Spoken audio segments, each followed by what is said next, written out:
நிகழ்ச்சியில் உங்கள் அனைவரையும் சந்திப்பதில் மிக்க மகிழ்ச்சி. வள்ளல் இருந்த மலைதனை வலம் வருதல் வாய்மை என்பது சம்பந்தர் வாக்கு. இறைவனின் கோவில் கொண்டிலங்கும் திருத்தலங்களுக்கு செல்வதே புண்ணியம். உங்களுக்கு புண்ணியம் சேர்க்கும் வகையில் இதோ இந்த ஆலயம் நிகழ்ச்சி உங்களுக்காக.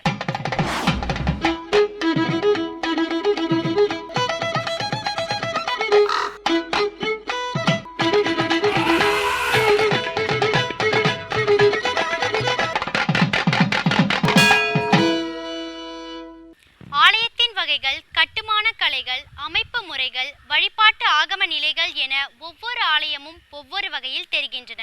இது பெருமாள் கோவில், இது அம்பாள் கோவில், இது ஈஸ்வரன் கோவில் என வேறுபட்டது போல் நமக்கு தோன்றினாலும் அன்பு கருணையின் அடிப்படையில் எல்லா ஆலயங்களும் ஒன்றே, எல்லா தெய்வங்களும் ஒன்றே. இனி இன்றைய நிகழ்ச்சியில் என்ன ஆலயம் என்பதை காணலாம்.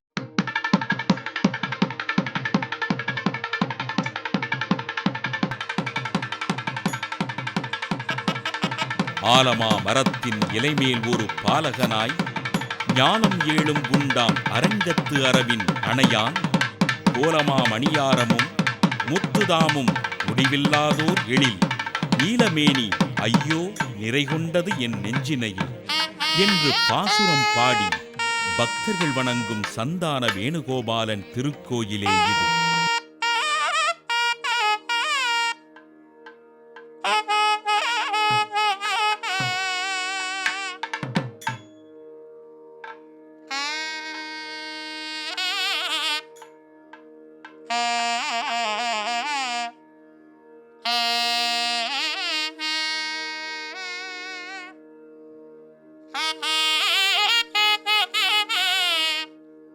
சென்னையிலிருந்து பெங்களூரு செல்லும் நெடுஞ்சாலையில் காவேரி பாக்கம் வாலாஜாப்பேட்டைக்கு நடுவில் மலைமேடு என்னும் பேருந்து நிறுத்தத்திற்கு தெற்கே சுமார் 1 கிலோமீட்டர் தொலைவில் அமைந்திருக்கிறது இந்த சந்தான வேணுகோபாலன் திருக்கோயில்.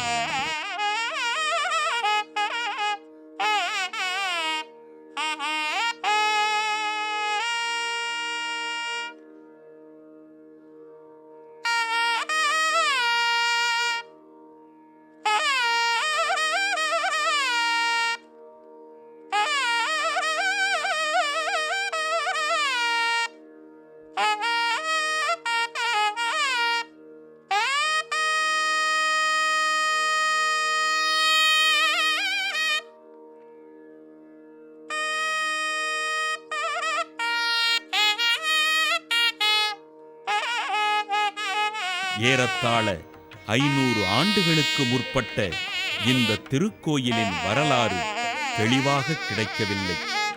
700 ஆண்டுகளுக்கு முன் சந்திரகிரி என்னும் குறுநில மன்னரால் ஆசாரியர்களுக்கு கொடையாக கொடுக்கப்பட்ட நிலமே இந்த கிராமம். ஊர் விட்டு ஊர் வந்து தங்கிய காரணத்தினால் தலைமுறை செழித்து வளர்வதற்காகவும் ஊருக்கு ஒரு கோயில் என்ற அக்கால வழக்கப்படியும் ஆசாரியர்கள் இந்த திருக்கோயிலை சந்தான வேணுகோபாலன் என்ற பெருமாள் நாமத்துடன் எழுப்பியிருக்கிறார்கள்.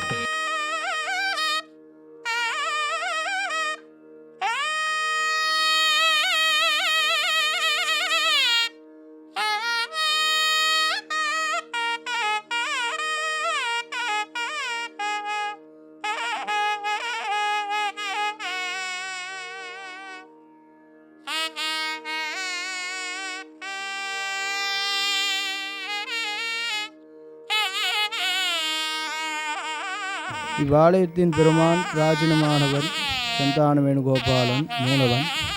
சதுர்புஜம், சங்கம், சக்கரம் தன்னொரு திருவடியில் ஒரு திருவடி மடங்கி நின்ற திருக்கோலத்தில் வேணுகானம் வாசிக்கின்ற திருக்கோலத்தில் மூலவர் சந்தான வேணுகோபாலன் சிவசாதித்தார். பெருமான் வலது பக்கத்தில் தாயார் அமர்ந்த திருக்கோலத்தில் 2 கையில் பத்மஹஸ்தத்துடன் வரதஹஸ்தமும் அபயஹஸ்தமும் கொண்டு இங்கு சிவசாதித்தது விசேஷம். புத்திரபாகியம் இல்லாதவர்கள் இவ்வாலயத்தில் இந்த கிருஷ்ணனை இங்கு செவித்தேர்ந்தவனால் அதிசீக்கிரமே புத்திரபாகியம் பெருமான் இங்கு அருள்பாலிப்பார் என்பது க்ஷேத்திரத்துடைய விசேஷம். பெருமானுடைய இந்த க்ஷேத்திரத்தில் புரட்டாசி மாதத்தில் சிரவண நட்சத்திரத்தில் இருந்து 6 நாட்கள் முன்னே சுவாமி நிகமாந்த தேசிகன் மகோத்சவம் இங்கு விமர்சையாகவும் அதன் கழித்து 3 நாட்கள் சிகமாந்த தேசிகன் மங்களாசாசனம் சாற்றுமுறை முடிந்து 3 நாட்கள் இங்கு வேணுகோபால சுவாமிக்கு பவித்ரோற்சவம் ததியாராதனையும் இங்கு விமர்சனமாக, அதாவது ஸ்ரீ வைஷ்ணவ சம்பிரதாயத்தின் பிரகாரம் இங்கு சுவாமதி தேசிகன் உற்சவமும் ததியாராதனையும் கண்டருள்வது இக்ஷேத்திரத்துடைய விசேஷம்.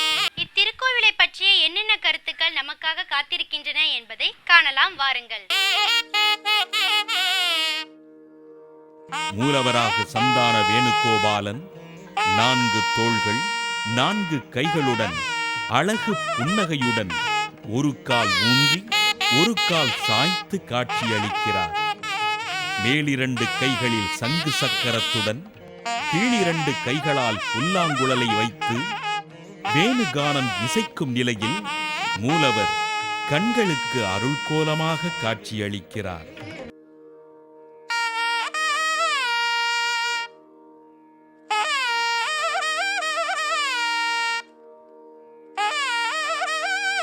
சந்தான வேணுகோபாலன் மூலவராக இருக்கும் அதே கோலத்தில் உற்சவ மூர்த்தியாகவும் இருப்பதே இத்திருக்கோயிலின் சிறப்பாகும்.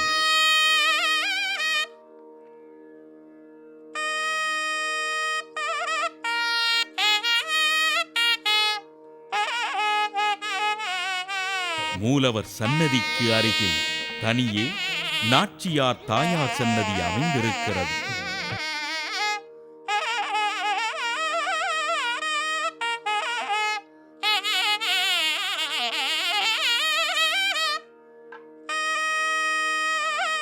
பெருமாள் திருக்கோயிலுக்கான அடையாளங்களுடன் விளங்கும் இக்கோயிலில் ஆஞ்சநேயருக்கு தனி சன்னதி, கருடனுக்கு தனி சன்னதி, ஆண்டாளுக்கு தனி சன்னதி, ராமானுஜர், தேசிகர், நம்மாழ்வாருக்கு தனி சன்னதி, கூடவே ராமர், லட்சுமி நரசிம்மர், லட்சுமி ஜெயக்கிரீவர், லட்சுமி வராகர் ஆகியோருக்கு தனித்தனியே சன்னதிகள் உள்ளன.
மிகவும் பழங்கால கோயிலான இத்தலத்திற்கு சமீபத்தில் ராஜகோபுரம், விமானங்கள் ஆகியவை புதுப்பிக்கப்பட்டு புதிதாக ஆழ்வார்கள், நாதமுனி, ஆளவந்தார் பிம்பங்கள் வைக்கப்பட்டுள்ளன. இத்திருக்கோயிலில் அமைந்திருக்கும் யசோதை கண்ணன் வடிவம் தமிழகத்தில் வேறெந்த பெருமாள் கோயில்களில் காண கிடைக்காத அபூர்வமான வடிவம் என்று சொல்கிறார்கள்.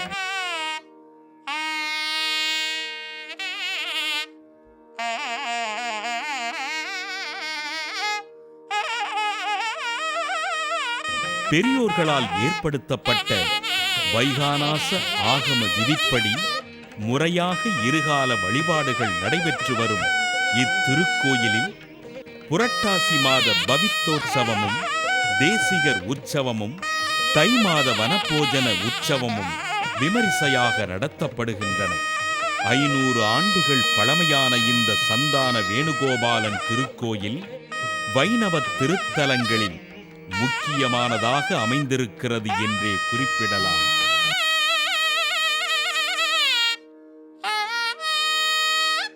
இன்றைய ஆலயம் நிகழ்ச்சி நிகழ்ச்சியின் அடுத்த பகுதியாக வருகிறது திருப்புகழ். முருகப்பெருமானுக்குரிய பாடல்களில் திருப்புகழுக்கே முதலிடம். திருப்புகழின் பாடல்கள் ஒவ்வொன்றும் ஆற்றல் மிக்கவை, எனவே ஆக்கம் அளிப்பவை. இனி இன்றைய பகுதியில் என்ன பாடல், என்ன விளக்கம் என்று பார்ப்போமா? எல்லோரும் இன்புற்றிருக்க நினைப்பதுவே அல்லாமல் வேறொன்று அறியேன் பராபரமே. அருணகிரிநாதருடைய பாடல்கள் கந்தர் அலங்கார பாடல்கள். இன்று நாம் பார்க்கக்கூடியது 63வது பாடல், பாதி திருவுரு என்று தொடங்கும் பாடல். அப்பாடலில் அவர் அர்த்தநாரீஸ்வர வடிவத்தை சொல்லி ஆரம்பிக்கின்றார். அது ஏன்? நமக்கு அவர் என்ன பாடம் சொல்கின்றார்? காரணம், இன்று ஏதாவது ஒரு நாம் நினைத்தது செயல் அது என்று வைத்துக் கொள்ளுங்களேன். நாம் நினைத்த அந்த ஒரு செயல் நாம் நினைத்ததைப் போலவே நடந்துவிட்டால் எப்படி என்று பெருமிதம் பாராட்டி கொண்டிருக்கின்றோம். அதே வேளையில் நாம் நினைத்ததற்கு மாறாக நடந்துவிட்டால், அதை யாராவது சுட்டி காட்டினால், என்னென்ன செய்ய சொல்கிற, எல்லாம் விதி, என்ன பண்ணுறது, எழுதியிருக்குதா என்று அவர்களிடம் கோபப்படவும் செய்கின்றோம். இச்செயல்களையும் அருணகிரிநாதர் அங்கே சுட்டி காட்டி தன்னுடைய சொந்த அனுபவம் ஒன்றை சொல்லி வியக்கின்றார். பாடலை பார்த்துவிட்டு விளக்கத்தை பார்ப்போம். இப்பாடல் 2 பகுதிகளாக விளக்கம் பெறுகின்றது. நம் வாழ்வு அலங்கோலமாக இல்லாமல் அலங்காரமாக இருக்க வேண்டும் என்பதற்காகவே அருணகிரிநாதர் அருளி செய்தது இப்பாடல். பாதி திருவொரு பச்செல்றவர்க்கு தன் பாவனையை போதித்தனாதனை போர்வேலனை தன் பாவனையை போதித்தனாதனை போர்வேலனை சென்று போற்றி உய சோதித்த மெய்யன்பு பொய்யோ சோதித்த மெய்யன்பு பொய்யோ அழுது தொழுது உருகி அழுது தொழுது உருகி சாதித்த புத்தி வந்து எங்கே எனக்கிங்கன் சந்தித்தது.